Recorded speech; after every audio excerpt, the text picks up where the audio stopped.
That's a good one. That's a good one. Oh, God, it's a toad, son. It's a toad, dude. Let's go.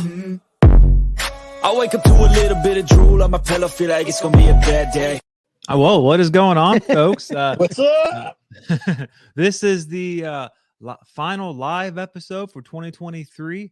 Also, the first episode of 2024. So we're doing something very similar as we did a few weeks ago.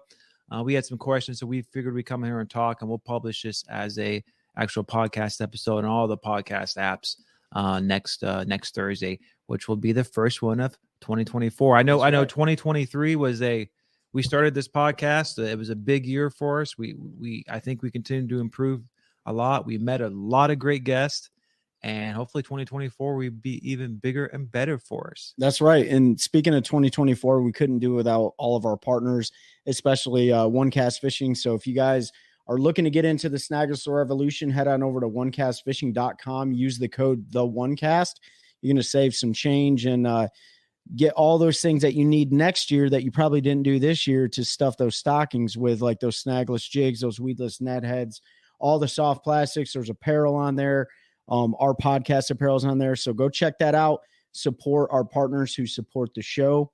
Also Carolina Waters, right, Pete? So you want to throw some love to Carolina Waters from your area?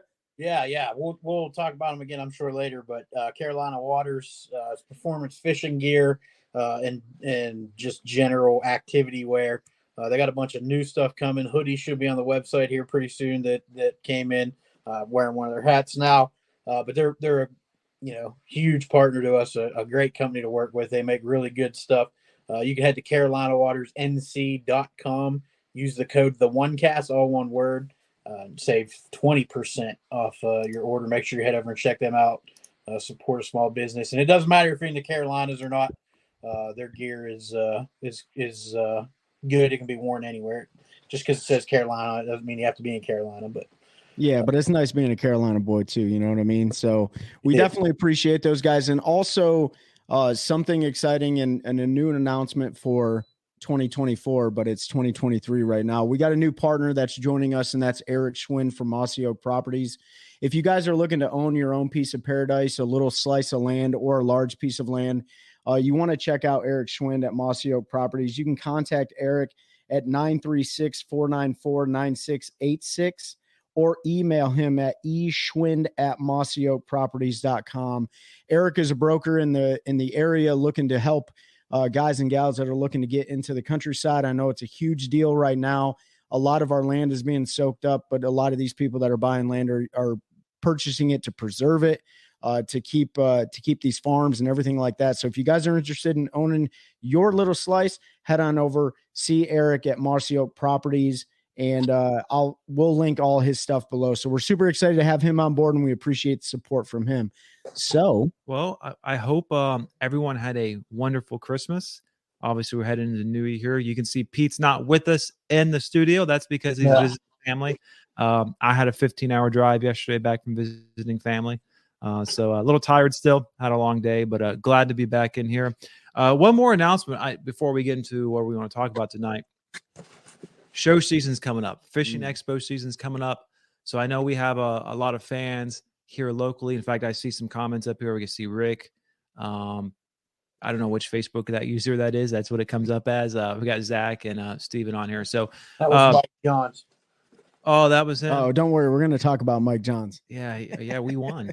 Yeah, we're the champions of the house. But keep going. We'll get into that. But show season's coming up. So the Raleigh Fishing Expos for all those in North Carolina or even Southern Virginia, that is Martin Luther King weekend. That's the weekend of the 12th.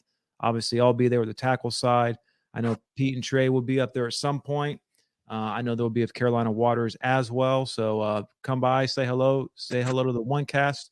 The following weekend, which is the weekend of the 19th and 20th, that's Richmond. I'll be up there. Not sure if Pete's going to make it up there or not, but hopefully he can. And, for those Virginia boys and girls and anglers, come say hello. And then the following Thursday through Sunday. So I don't remember the dates off the top of my head. So whatever that next weekend is, 26, 27, 28, something like that. That is the East Tennessee Expo. That's in Knoxville. So unfortunately, I think Trey and Pete have to work most of those days. So Not going to try to make them drive over 6 hours, but I will be there. So come say hello. Come pick up all your OneCast gear, and then also some the podcast merch. So that's right. And show season is a great opportunity to network, especially those looking to get into the fishing industry. There's no better way than to go around, meet vendors and distributors and anglers and so on and so forth. So it's a great opportunity to go, I don't know, get good fishing tackle, but at the same time network. And that's what it's all about. What's up, Stephanie? Stephanie and her husband Steven are on. Zach said he's going to be in Raleigh and East Tennessee, so we will see you there. All right, so we had a bunch of comments, right? Pete's doing a good job at posting questions and stuff for the shows, especially during the quote unquote off season. There's not a whole lot of fishing to talk about. Of course, we don't do all tournament recap stuff, but we still want to talk fishing. We want to talk the outdoors. So he did a post and asked the audience some questions. The first one I'm going to address right now, and I think Mike is on with us, or maybe he dropped off. I'm not sure, but Mike John says, "How did Mike and Ben right here Ben beat Trey and Pete on Lake Norman?" I mean, there's a lot of grace that was given to Mike. So we had to make sure we were good hosts and we made him feel comfortable. But the reality is at the end of the day, he found better quality fish. They found better quality fish, and they were fishing for fish that weren't nearly as pressured. And they were fishing for, fish that I don't think anybody else was up there fishing for them, Yeah. So, I think there was maybe one or two in the tournament. So, yeah, Mike's from down in Florida. He came up. And then I met him over on Lake Norman. So we just practiced Thursday, and obviously the tournament was Friday, and neither one of us had ever been on Lake Norman. So we're like, what are we going to do here? It's a spotted lake. We're just going to run up the river, try to find largemouth, and hopefully run into 5 good ones. Yep. And so that's what we did. He found a little pattern. He caught most of the fish in the front of the boat, but each day I caught the big one, so that's what matters. That's right. I think that's a trend with Mike, right? So Mike can catch a lot of fish, and I love Mike to death, and I fished down in Toho with him. But, Mike, when it comes to catching big fish, you're just not the guy. You might catch the numbers, but you're just not the guy. All right? So that's why you came up here and Ben caught your big fish, and I came down there and I caught the big fish. No, just kidding. Hey, that's what it's all about, the camaraderie, the cohesion. Getting up and down to these charity tournaments. They're great opportunities like we talked about in the past. There are no pressure situations with a high payoff, which means that money is going towards a great cause. So it was a great time. The weather was challenging. I mean, it was windy, and so you guys were protected though. Well, yeah. So it was the actual tournament day. It was temperature dropped. It rained. Mm-hmm. It was kind of miserable out there for the anglers. Mike just put a comment and talking about the hot dock. So practice day, we went to a dock and he caught 2 or 3 off of them. And then we went there first thing tournament morning, didn't get a bite. And so we spent all day up the river, scrounged up 4, actually, I believe. Mm-hmm. And we were like, man, we didn't even get a limit. We sure we would have one up here based upon all the fish we caught the day before. So we decided to run back, and we stopped. We're about 10 minutes early. So we stopped at the hot dock.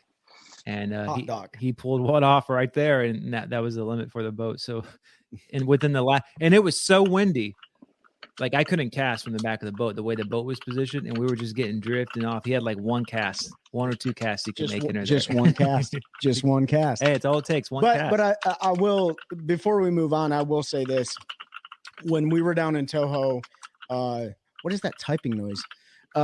Me typing. I'm updating something. Can you guys hear me all right? I put a mic. No, we can hear you perfectly. Okay. We can hear every keystroke. So I will say, when we were down in Toho, Mike and I developed a plan and we followed that plan. We didn't come in first by any means, but we had a good limit. And I know, talking to him before he even came up to Lake Norman, he's like, I'm going to run the river. I'm going to fish for largemouth. And there's something about sticking to your plan. You may not win, but it's super fulfilling when you stick to your plan and you bring 5 to the scales, man.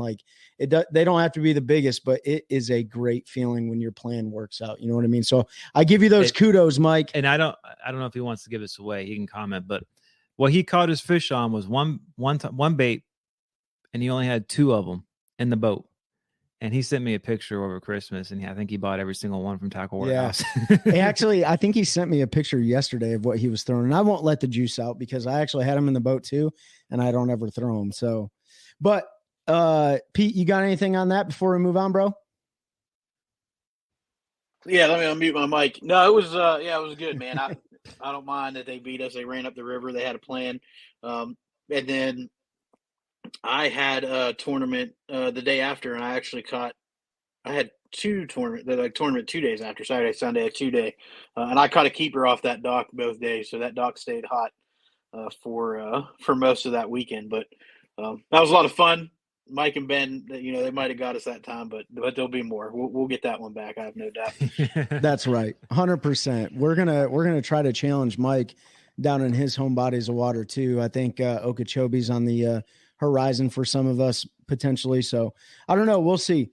I gotta pull up the post because I gotta respond to somebody asked a question. Will Boswell, I don't know if Will's on or not, but we talk a lot about my affinity for baits, and the hangover from Sixth Sense went live. I think it was yesterday morning. So he asked how many I bought, and I'll let everybody know that I did buy 8 of those in various sizes and sink rates. So I'm going to give them the old college try. I talked to some folks that got to test them, and it sounds like they do a lot of stuff a little bit better than the mag draft does. So I love throwing a mag draft. So if they're improve on some of that, then I have no problem, buying a bunch. But wanted to make sure I got different sink rates and stuff. So I'm sure Trey and Ben will end up with one because I usually pass a few of those around when I get stuff like that for everybody to try out. But I saw them post that today. I'm a huge fan of their baits. I mean, there's certain baits of theirs that I really enjoy. But I'll be honest with the crowd. Like I've never caught a fish on a mag draft, partially because I just don't throw it. Like I haven't had the need to throw it. And I think there's certain lakes that it works better on than others. And I'm not saying it doesn't work on ours, because it definitely does, but it's kind of like forward facing sonar. Like I didn't have the need for it for 2 years. And now I need it. So yeah. But real quick before the next topic, I just we got a bunch of people. So what's up to everybody that said hi? I saw Steven and Stephanie. Zach, Scott, what's up, buddy?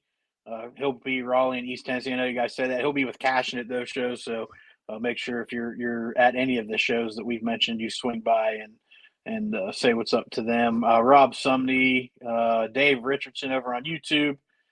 And then there's a few others who I have to look up who they were, but appreciate y'all jumping on and joining. And so Caney Lake in Louisiana just had the biggest 5-fish stringer caught, 48 pounds, 6 ounce with a 13 5-ounce kicker. It became the state record. Yeah, that's a big fish lake, isn't that? Yeah. I don't remember. That's where Randy Howell caught his 10-pounder 2 years ago with the MLF. Didn't he catch a 9 and a 10 like on back-to-back days? He broke his PB like back-to-back days, didn't he? Yeah, I don't remember exactly which, because they were fishing 3 lakes down there, but in one of those he was fishing. So there's a lot of big fish. Bussy break, however you say it, and Caney break. I think they were fishing both those. Yeah. Bodies of water. Well, they were D'Arborn, however you said. D'Arborn. We need someone from Louisiana. We need Dustin Connell to say, right? D'Arborn. Somebody tell us how we say that. Yeah. All right. What's the what do we got here, Trey? All right. So we have a whole bunch of comments, but we'll dive into a few. Who's chasing their personal best this year? Mike, I feel like everybody chases their personal best every year. I know that for me, I'm still trying to break 9.6. So for all of you Florida guys and gals that catch 10-pounders on the reg, like that's not the case up here. But there is a lake that you can do that on up here in North Carolina, and that's Jordan Lake. So I am chasing my personal best this year. Are you? I'm always chasing. I got to break 8.15. Yeah.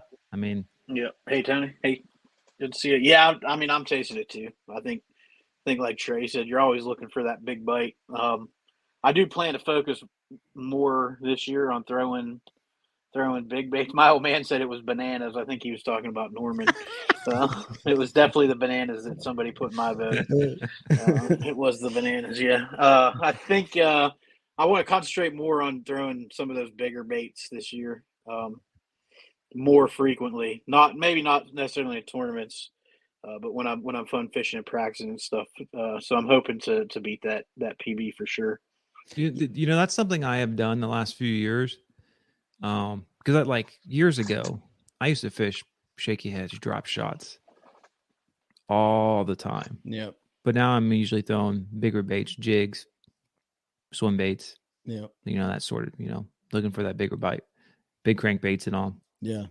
I think to kind of go back to that question, if it was the difference between a personal best and being consistent in the 2024 tournament season, I'd take the tournament season over the PB. Just to kind of like differentiate a little bit. So to answer your question, Mike, I'm going to focus more on being consistent during the 2024 tournament season. Now, if a PB comes up during practice or during the tournament, that's a bonus right there. I mean, that's the question I always ask people. You're pre-fishing. It's a spawning event. You see your PB on a bed on practice. Are you sticking it? I'm sticking it. I'm 100% because it may not be there tomorrow. I have seen too many times the next morning those fish are gone. Yeah. Yeah. That one's a tough one. I probably am not going to stick it if it's going to be the next morning, but it really depends on how she's acting there. I mean, there's a lot that goes into it.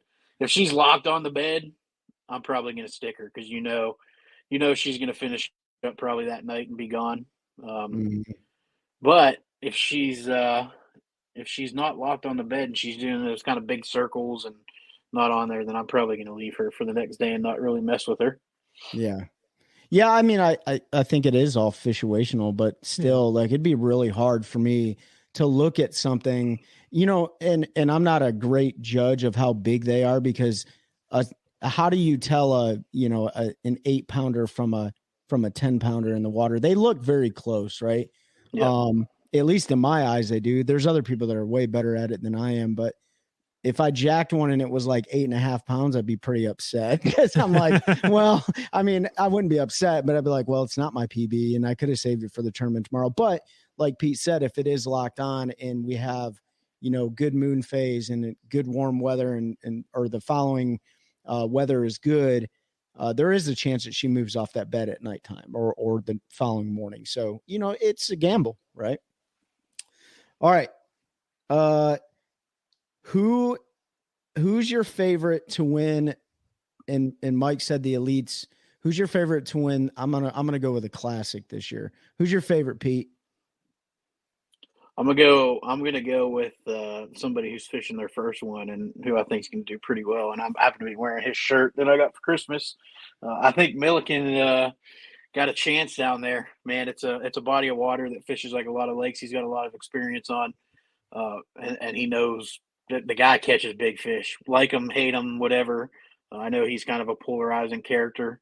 I think he's got a really good shot to win the Classic down there this year. So that's kind of who I'm pulling for. I think it'd be cool to see a guy fishing for the first time, qualified through the Opens, pull it off. But there's a lot of local guys down there. Somebody I just saw put Jason Christie. It's going to be a tough one. But I'm going to go with Ben. I think he's going to put the big baits to work at the Classic this year and put on a show for everybody. Okay. What about you, Ben? Ask me after practice round. We'll see how it's setting up. I mean, to be honest, I'd have to go through the roster and look, okay, knowing that time of year. So, but yeah, I mean, Milliken's a great choice. Christie, I mean, all those guys, I mean, that anyone has a chance in that sure. 3-day derby. So Steph said Tyler Williams. Yeah, he's another one.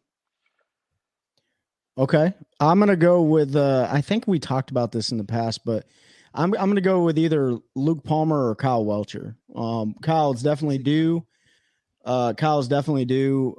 His attitude is just hyper focused, but so is Luke Palmer's. He gets a little bit more frustrated. He's more colorful when it comes to, wearing his emotions on his sleeve, but he's a really good angler. And I think he has a lot of experience down there. So I don't know. We'll see what happens.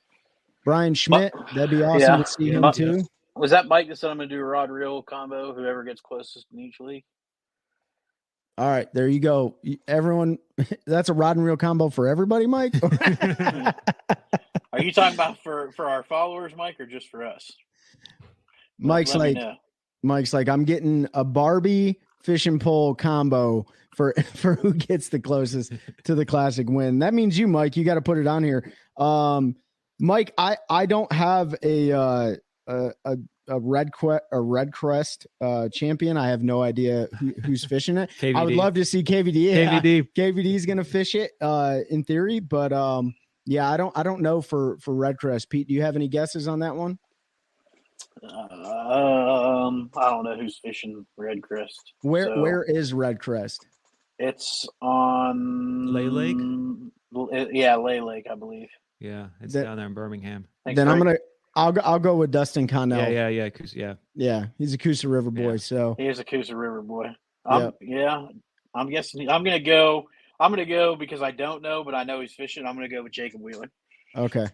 All right. He's a guy that's got a lot of experience down there, and probably can.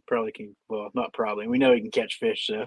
All right. Well, since we're shooting for a rod and reel combo, we got Dustin Connell.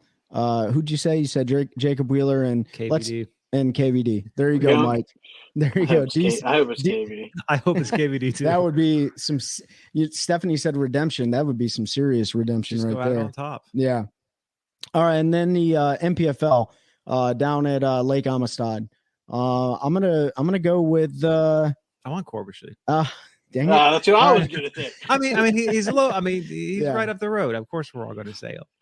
I mean, I don't know if any of them have experience on Amistad, so it's really anybody's game. But there's only 25 of them fishing it. So is Patrick going down? Patrick's qualified for it. I don't know if he's going down, but he's qualified for it. Between Corbishley, Palmer, Hunter Bogman, Will Harkins. I'm saying Todd Goad. Okay. Yeah. Todd Goad for. I think Todd does have a little experience down there, and it might give him a little bit of an edge. All right. Well, all right. Todd Goad. Who'd you say? Corbishley? Is that who you're going to say too? No, you can say it. That's fine. I can pick somebody else. I'm gonna say Hunter Bogman, dude. All right. Let's see what happens. That would be awesome. All right. That's gonna be awesome no matter who wins. You know that if y'all haven't listened to our episodes with Paul and Brad with the MPFL and you know what they've gone through forming the league and the growing pains and having to cancel their first championship, like there's a lot of emotion and stuff behind this one, and it's gonna be a lot of fun no matter who wins. I'm excited to see what they do for the anglers and everybody down there. Yeah, it's gonna be good. It's gonna be awesome. I'm still waiting, getting excited for their roster. Yeah, sure. Yeah, that they still haven't published that, have they? I haven't seen it. No, I didn't. Yeah. I haven't really. I've been kind of unplugged this week, so I haven't really looked. But I checked probably 3 or 4 days ago on Yeah. their website. Didn't see anything. So if it's popped up since, then Well, we'll see. It's the holidays. We're kind of plugged out sometimes, tuned out. Regardless, there will be. Okay, so January 1st will be. I don't know who that's said when they're going that. to drop their roster. All right, awesome. Thank you, Facebook user. I don't know who said that. I got to No, post the instructions up for everybody on how to get that, so it doesn't do that. All I'll right, do that cool. this week. Awesome. Appreciate you guys jumping in. So let's move on to the next topic. So we got somebody who said, Jonathan Williams, he said, just talk fishing. We're definitely going to talk fishing. We're doing it right now. Hey, Pete, how many, you got the Hangovers thing. How to be a hammer on your local lake. What's the approach from Steve? Only anybody? fish that lake. Well, here's what I'll tell you. Go sink your own brush piles and dump crawdads on them before their tournament. Yep. So, yeah. I'm just saying, people do that. That totally went right over my head for a second. So yes to all. Sink your own brush piles, fish as many days on that body of water and only stick to that body of water. Fish as many wildcat tournaments if that lake has it, or pay attention to tournament results. And pay attention to the crappie fishermen that are targeting the bait fish that your bass are eating. Take a casting net out there and try to catch your own shad and check out what they look like and how big they typically are at different times of year. I mean, it all comes down to elbow grease and time on the water. I mean, that's the cliche, but that's what I mean. If you look, like, let's take the PBC, the Piedmont Bass Classic, which is kind of a regional trail. They fish like 5 or 6 different lakes. Yeah, they're regional. Yeah. Well, the guys here in Raleigh who fish Falls, Jordan, and Harris, you always see the same guys, the same teams, Right. up at the top. Those same guys go up to Carr or Gaston. It's the Gaston and Carr local guys who are at the top because they've spent 30 years fishing almost every day, and it's that little details. I guess a good analogy, anecdote would be. So I think it was last year. Was it last year that Bassmasters were at Okeechobee, or 2 years ago? That was last year. That was last year. Yeah, that was the first term. So because it was flooded, Roland Martin came on stage and he was like, "This lake is fishing like it was exactly 30 years ago," and it's just being really see there's minor differences, and then obviously when you're spending that much time on the water, you might find a special hidden away places that most people probably would not look. There's no hidden spots really on lakes anymore. Yeah, but there's more out of the way spots that get less pressure. It's time, man. Because like if you talk, I'm going to use Mike. I'm sorry for throwing another Corbishley. You know, I talked to him a bunch about Falls because he's really good on Falls. Like we all know that he basically wins everything he fishes on that lake. But you know, we talked about stuff, and he talks about spots that everybody fishes, but they all fish with their boat positioned a certain way. But if you position your boat the way he positions it, it's the difference between catching a 3.5 pounder and a 6 pounder off of that rock pile.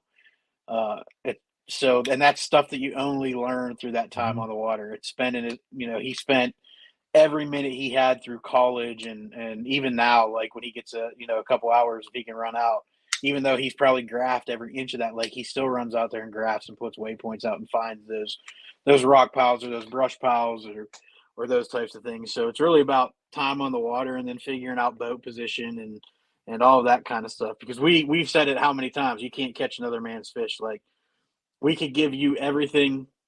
I could send you waypoints, and there's a good chance you can go fish stuff that I catch fish on and you may not catch them because you might not have your boat positioned right. It might be a specific cast you need to make.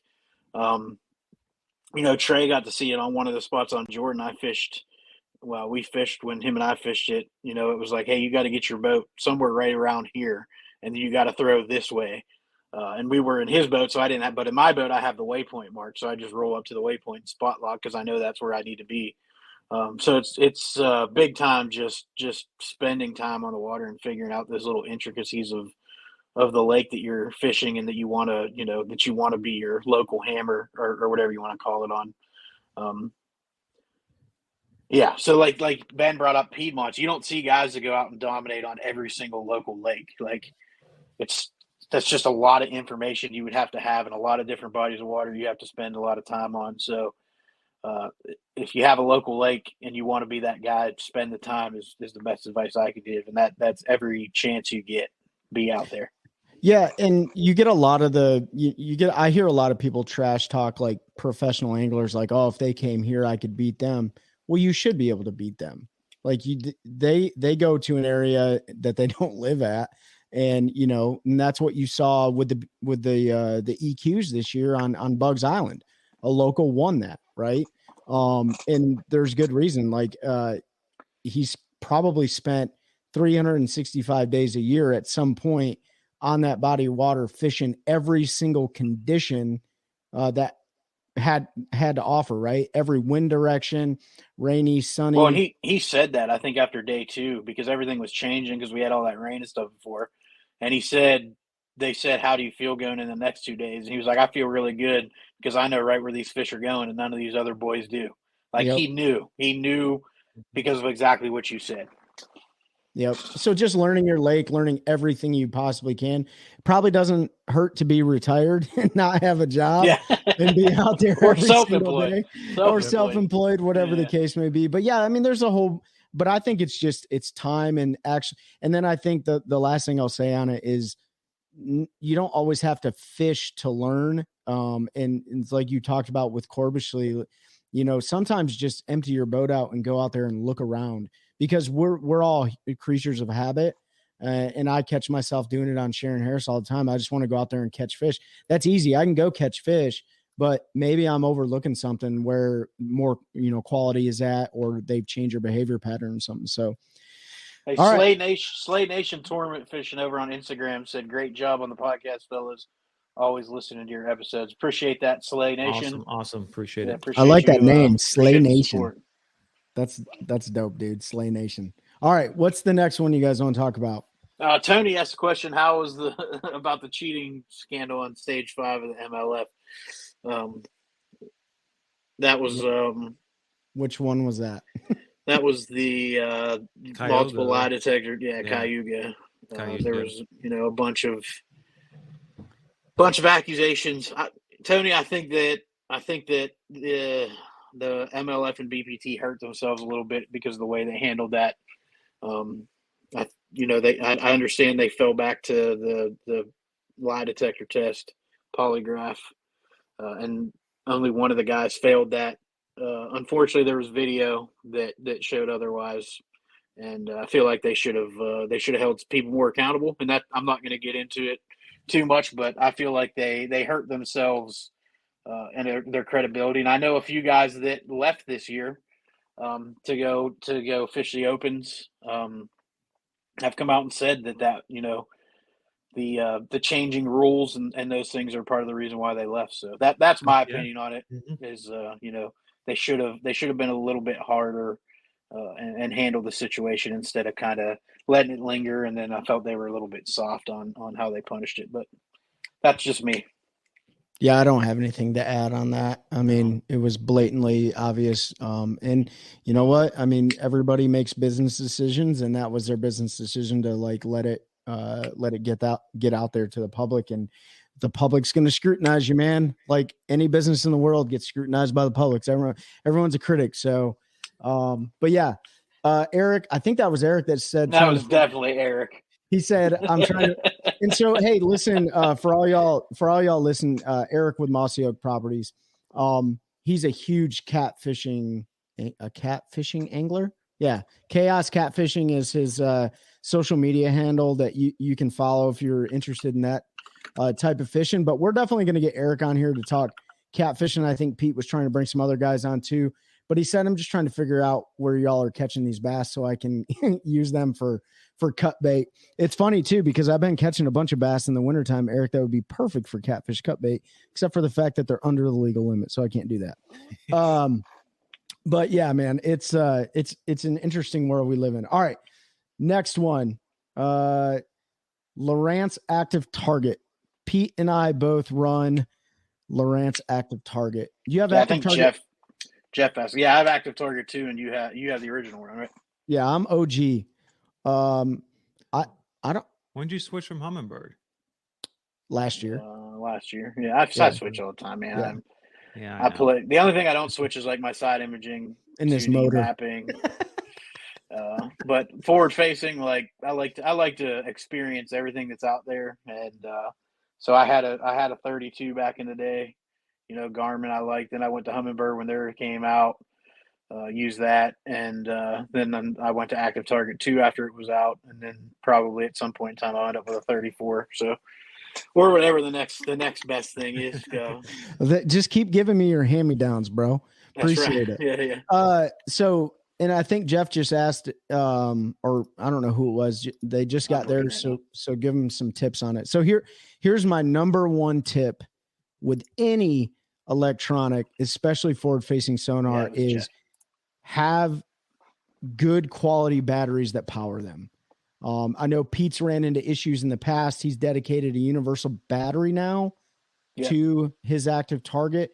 I run mine off my cranking battery, but I also only run one graph at the bow, one graph at the console.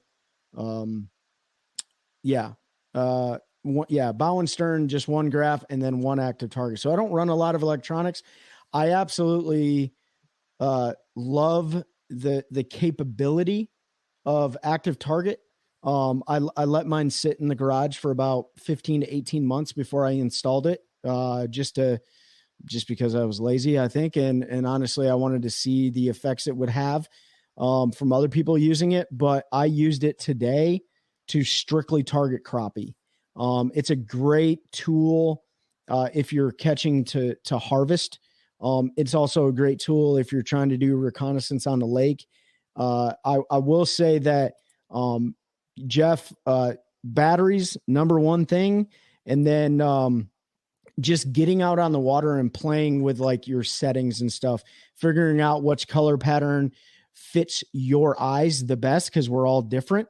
That's why like I run orange side scan. I know some guys run like blue side scan, stuff like that.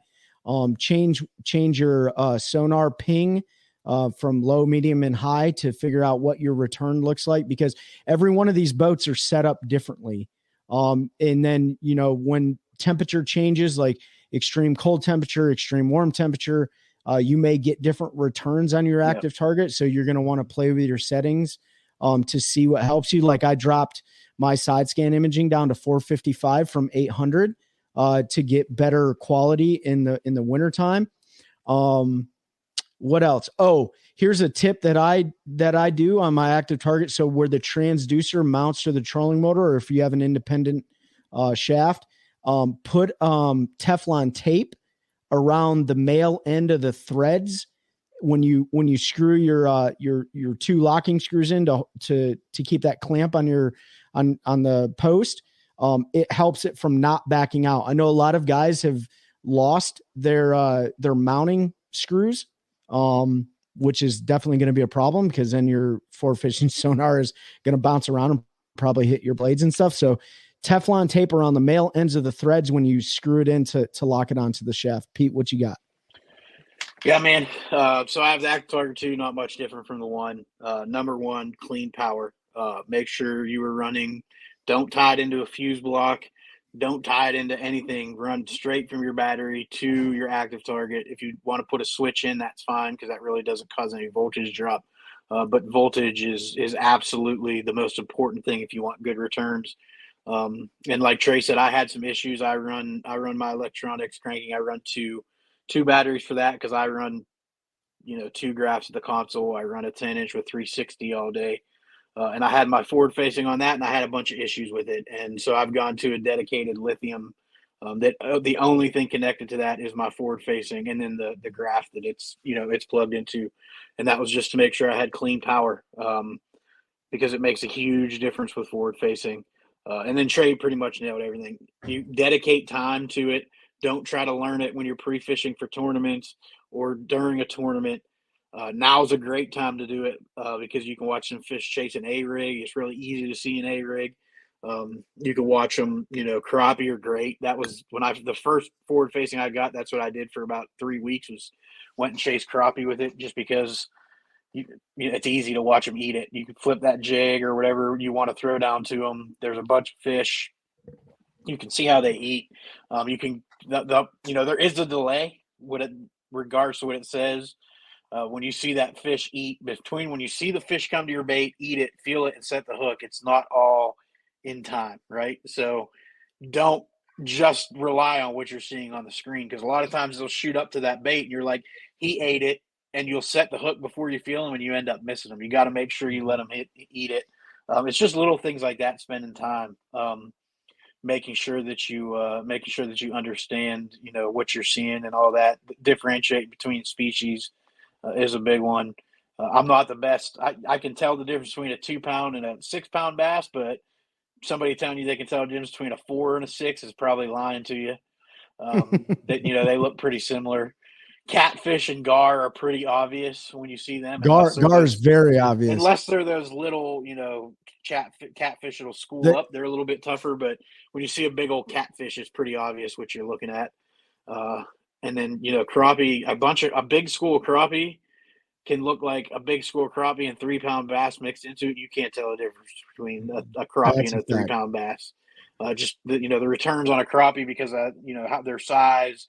A bass is skinnier, but the returns look similar just based on the the way that sonar works. So just time, spend time with it. And if you want to get really good with it, that's what it takes. And I'm by no means good with it. I spent more time last year, trying to get better with it.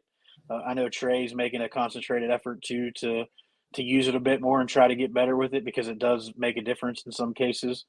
But that would be my biggest advice. And you're going to love it, man. And no matter what forward facing you're using, they all work. I don't get into the debates. I caught fish just as good with my Humminbird as I did with my Garmin, as I do with my Lowrance. They all show fish When you get them set right, they all show your bait and they all show cover. So they do, what they're designed to do.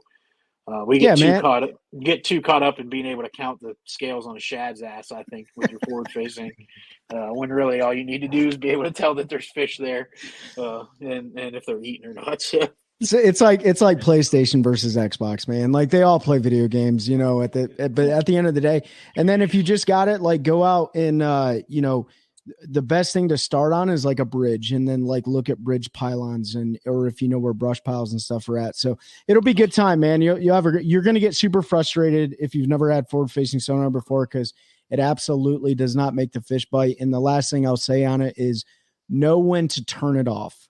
And that's a big thing. So Ben, you got anything on forward facing sonar? No, I mean, you guys cover it all. Awesome. Pete, what's next? You got it pulled up, bro. All right. So I hit Mike's. I hit what Rodney said. We talked about forward facing sonar. Do you think it will deplete the population of fish too much? He says no, as long as the anglers allow the fish to spawn during the springtime frame without having bass tournaments fish during that period. All right, Ben. So no one really knows right now what is going to happen. They're going to have to it's going to take a decade or two for these state agencies to do a lot of, if they haven't started, it's going to take longer, do surveys. And you have to use statistical analysis we referenced with before live scope, because all these lakes fluctuate in and out. When we had Corey on from North Carolina Fish and Wildlife, he's one of the state biologists. Like he said, if you look at Jordan Lake and you go back and look at all the surveys all the way back to like the late 70s and 80s, the fish, the bass, the size, the quantity have remained stable this entire time. And that's one specific body of water. All lakes are different. And we know what's going on at Harris and the Grasskill and all that stuff. So yeah, it's going to take a long time to really figure it out. Because there's arguments on all sides of it, because we're targeting fish that were probably already there that we never targeted before. So maybe some of the other fish are getting less pressured. The fish are adapting. They're going to figure out ways to run and hide. So, I mean, it's going to take a while. I don't think anyone really knows what the answer is. No. I'll give you my opinion, semi-educated opinion, with some guesstimations in there. I don't think it's going to have an effect on our fisheries as far as populations go. Crappie guys have been using forward-facing sonar for 10, 15 years now. Haven't seen an impact to populations. This is the same argument we see anytime new technology comes out that helps us fish, are tools that we can use. So the same shit, pardon my language, the same stuff was said when I get a little lax when I'm at the house. The same stuff was said, when side imaging came out. They talked about how we were gonna decimate fish populations, right? We were gonna find all those fish offshore. They got nowhere to hide now. That's been how long? And it hasn't decimated fish populations. As long as we're doing our part as anglers to ensure that those fish survive. And I understand where he was coming from with the spring and the spawn tournaments. I love fishing spawn tournaments and jacking them off a bed. We've been doing that for how many years now? 50 years. People have been fishing spawn tournaments, and it hasn't impacted, fisheries to a point where they're dying. I think we just need to do our due diligence to take care of fish, make sure that we're putting fish back alive. We're not killing fish in tournaments that don't need to be killed because of ignorance. And I'm not saying anybody's ignorant. What I'm saying is make sure you know how to fizz a fish, understand if a fish is hook deep, what you can do. There are ways you can potentially save that fish's life. All of those things. Just understanding fish care is a big part of what we need to do. And then, you were talking about that, and I don't know why this came to my mind, but I read some articles. It's been maybe a year or two, but they were citing some studies that actually catch and release fishing has hurt the population, at least size wise, more than before when they could hold it out. Now, back in the day, when you could take 20 out and people were over harvesting, that's a little different issue. But now, like, no one really harvests anymore. Right. So Corey talked about that a little bit when he came on with us. Yeah, he did. Yeah. Because people aren't keeping bass anymore because, you got to catch and release. Now our lakes are becoming overpopulated. Fish are getting stunted. So they don't have the opportunity to grow as large as they do. Harvesting fish, bass included, is a key part of conservation and keeping fisheries healthy. So, some tournament kill is going to happen. It happened regardless of what MLF or any organization that does a catchway relief will try to tell you. Their mortality rate, if you look at actual studies done, is almost the exact same as the mortality rate for basses tournaments whenever they catch take them to a weigh-in and release them. Fish are going to die. They might swim away and look perfectly fine, and then 24 hours they die from being caught in stress, whatever it is. So it's one of those things that happens. But fish care is number one, and I think we're probably going to get a few folks on that are really well versed in fish care for tournament fishing, and go through the seasons. And actually, I just see somebody made a comment. Great topic to cover. Best way to keep fish alive different times of the year. Yeah, I think we're going to have some experts in it come on, and we're going to go into this a little bit deeper because I know it's something that we all care about deeply. And I had a rant during an episode because of a bunch of fish killed in a tournament because of guys not knowing how to fizz their fish, and it was a bunch of fish that didn't need to die. So that's my thoughts on forward facing and its impacts on fisheries, and then it led into like 10 other things.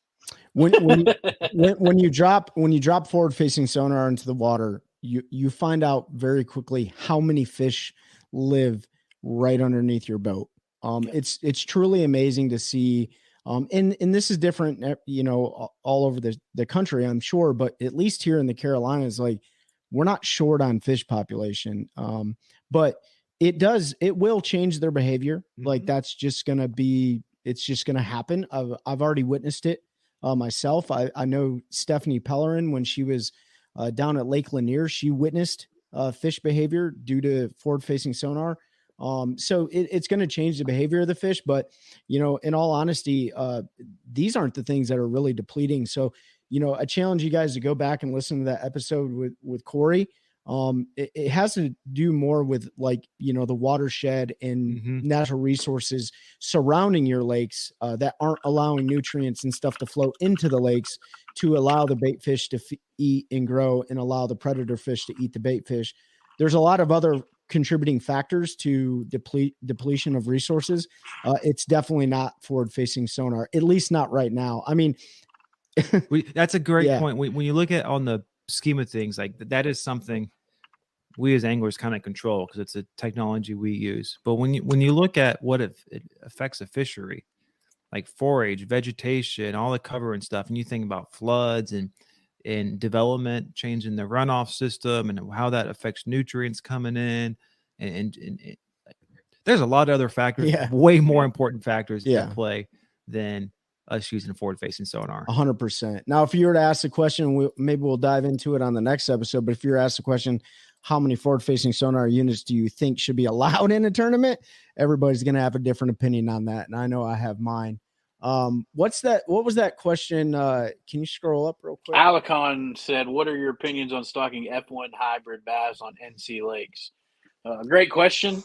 I posted the link in our chats to that episode with Corey where we talk about that. I'm going to give a quick overview of mine, let you guys talk. I was against it at first because I didn't understand the purpose. Once Corey came on and he enlightened us into why and how. I think it's a great idea, and I ended up donating money to that, and they, because they were doing the match deal. I know Ben did, and I think Trey donated some money. So, Alicon, if you're still on and listening, I think it's great.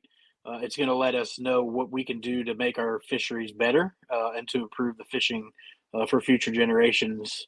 So, go check that episode out if you want a more scientific explanation.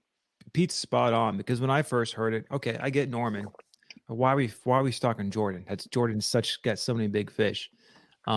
And ultimately it's a test bed to see how these different fish will, right? Because the Norman nutrient level is basically, there is none compared to Jordan. We know how nutrient rich Jordan is, right? And so they're just trying to compare how these fish are going to differ. And he was explaining, like, pretty much any largemouth in the lake already have some F1 genes in them because of just the way fish have been moved around over the years. So it'll be interesting to see how the test goes. And I don't remember how long they were going to do that and when they were going to have results. They're going to go. They were going to do as the they stalking can, was I over think. 5 years. Yeah. That, was planned for 5 years. And then, he said by the time they get to that 5th year, those first year F1s will be at a size where they can, through their shock studies and stuff, determine the effectiveness that first year, and then they can continue to track. So it's going to be a long process, but the stalking was 5 years. I think there was a huge misconception. I know I thought it was to control or eliminate the spotted bass population. That is not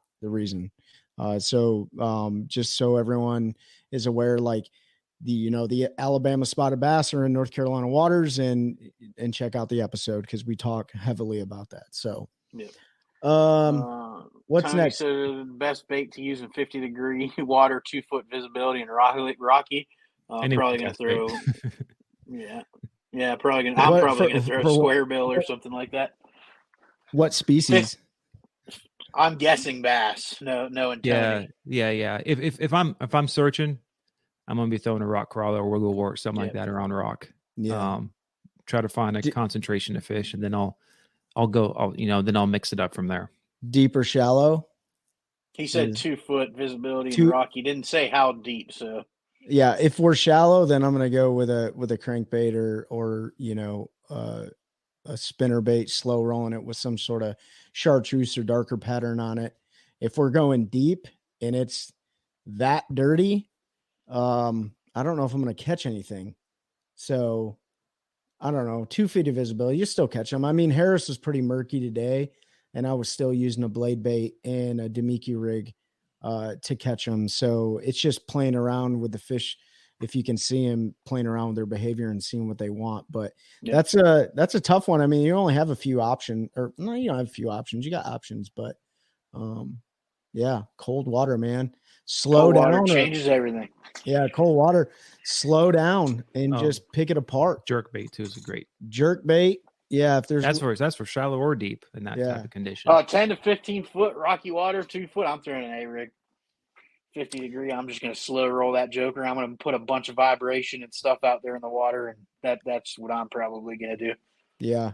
I'm going to throw an A-rig to start off with, especially if you can get some standoff, if you see fish or know where they're at. And then if they're not moving and they're just static, or they're, a lot of times, Tony, they're laying on the bottom, as you know, just buried in the mud or against the rocks, and you can't see them on any sort of sonar. So if you don't have forward facing sonar, I'm going to slow roll an A-rig. If I get bit, then I'm going to keep throwing the A-rig. And then if I know exactly where they're at and I don't have forward facing sonar, I'll throw a marker buoy down, and then I'll vertically fish for them. Word. All right. Rodney said, I lost a Fritz side 9 yesterday, Tony. I wasn't very happy about it. I lost it in like freaking 5 foot of water. So, and those are expensive crankbaits.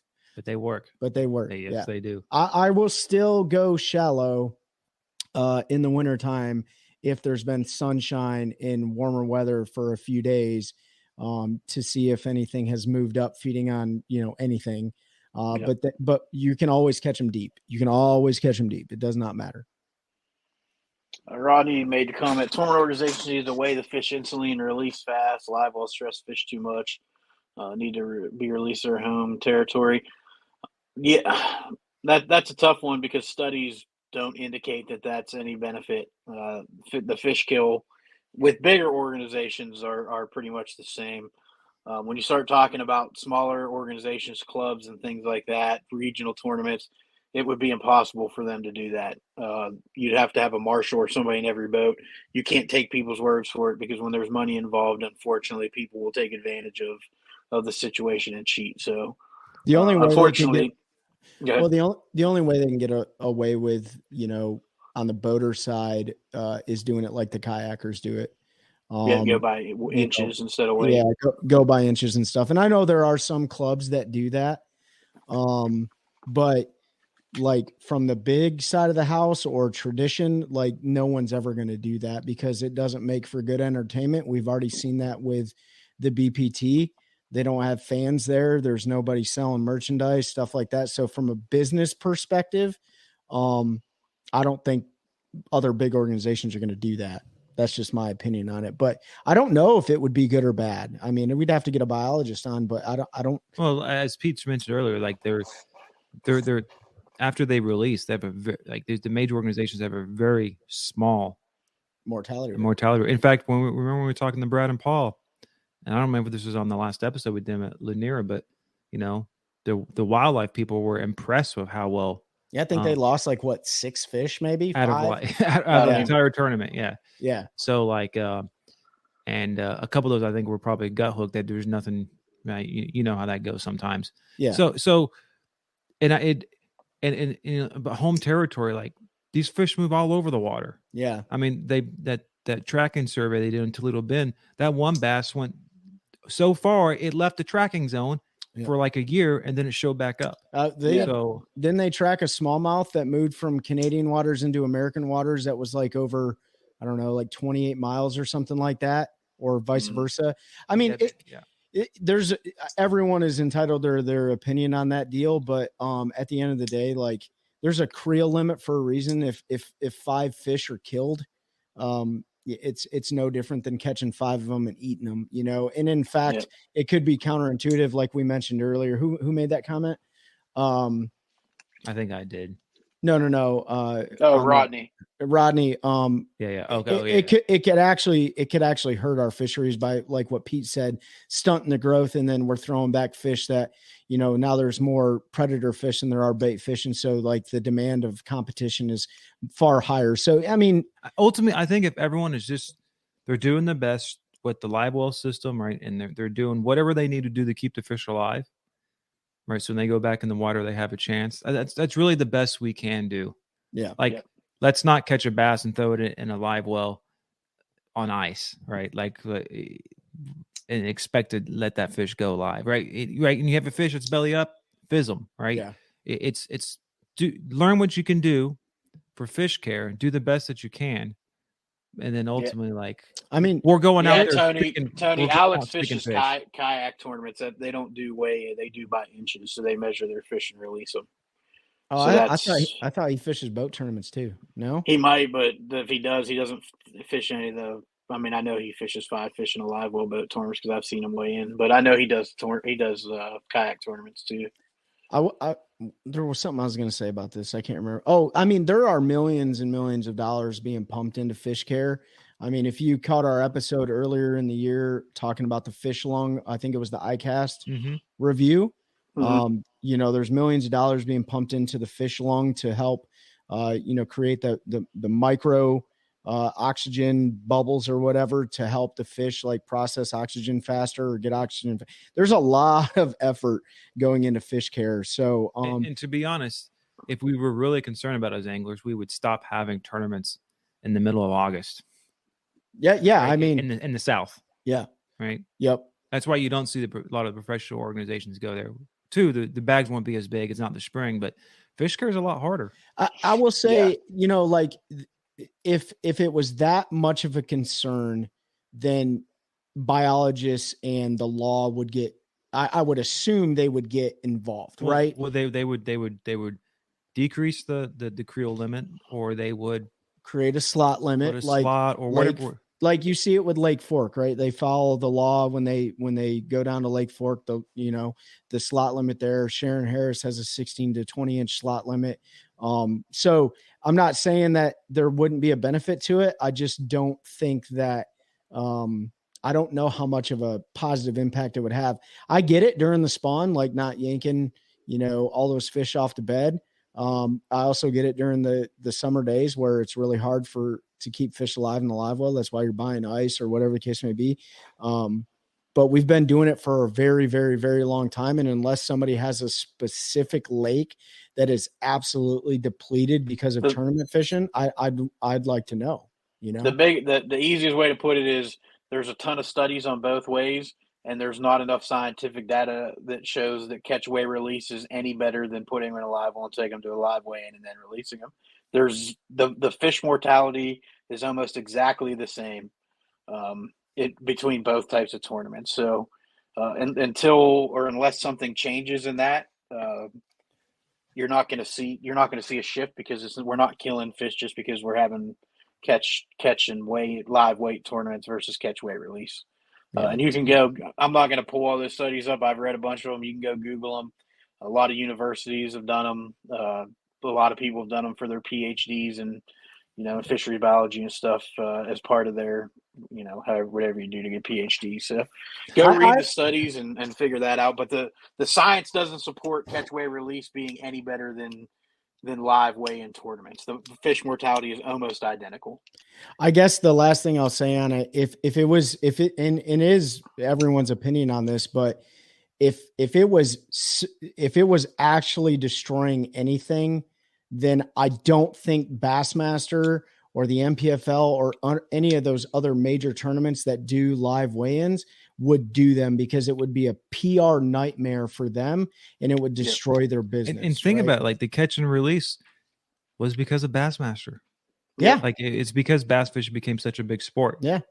Ray Scott was the pioneer for that. Right. So I mean, they still do, they were tournaments 7 fish tournaments back in the day. And there was a lot of dead tournaments. Tournaments. If you got bonus points if there was a live fish, I think.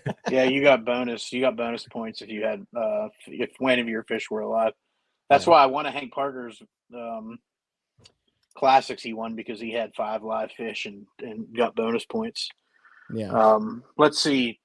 Zach asked best A rigs and go. There's only one A rig, and that's a Shane Bates Mini Blades of Glory. You don't need anything else. What size Kytex are you using? I don't just throw Kytex, but anything from 2-inch, I'll throw all the way up to a 5 or 6-inch. Just depends on what the fish are feeding on. So Steve asked, did you answer our hammer question? Yes, sir, we did. You have to go back and listen next Thursday. Yep. Jeff wants to know when the first annual OneCast tournament's going to happen. We've talked about it. There's logistics and planning and things need to happen. So I don't know about 2024, but maybe 2025. We'll have to get together and talk about that one. It definitely won't be a January type situation either. We ain't doing that. So no, we'll do it in February. No, we'll do it when everyone can enjoy flip flops and shorts. Exactly. Yeah, like not in the summer though, because we're not going to kill a bunch of fish. Yeah, we can do catch, weigh, and release. Yeah. Everybody just has to buy a Bubba scale. That's right. Let's see. Are you going to have any new baits for 2024? Ben, I don't know. You got anything cooking? So we might have some additional plastics, or at least colors with plastics too, over the course of the year. Probably not any actual hard baits. I say that because we're trying to find a way where we can produce a bunch of different baits, but that requires getting machinery built and stuff. So that's that's the plan over the next year. So that way, hopefully 2025, 2026, there'll be a lot of different new baits out. It takes time. Yeah. It takes time as a small business. For sure. I mean, shoot, what was it? Rapala just came out with their line of soft plastics this year, didn't they? Oh, yeah. They've been around forever. Yeah. But yeah. What's the next original designs? We got how many more we got? Let's do a couple more here. Yeah. Last one asked here in the live chat was electronics industry has changed. Anglers need to change, especially for survival of different fish. Until the science catches up, nothing's going to change, and that's really all we can say. So they'll keep doing studies, and if science supports that we need to make a change will get made. I want to send 2 crankbaits, Tony said. Tony, you have my address. If you want to send them to us, we'll give them a try for sure. Absolutely. I appreciate the little care package. Again, you guys check out Tony. Tony has his soft plastic company. He makes some cool stuff. He sent me a little care package last week or the week before. So looking forward to getting out and trying them. I got to give Tony some kudos, man. The way he redid that boat. I don't know what brand of boat it is, but the way that you redid it was awesome, unique. There's probably not another person that has a boat like it. So great job on your boat, dude. Electronics industry has changed and the anglers need to change. I think anglers are going to consistently change as electronics change. I think the most important thing is we always refer to tournament anglers, but that's only like less than 1% of, the population of people who fish. So there's a lot more recreational anglers out there and stuff that impact the lakes as well. So I think the best thing you can say to anybody is just educate yourself on everything fish care and conservation related, to do the best job we can do, to include picking up your garbage, that you don't throw your line out your boat, to all the things. So, but I agree with you on that.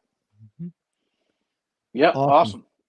Cool, man. That was all the questions we have. So if anybody has any last minute ones, now's the time. We're just over an hour.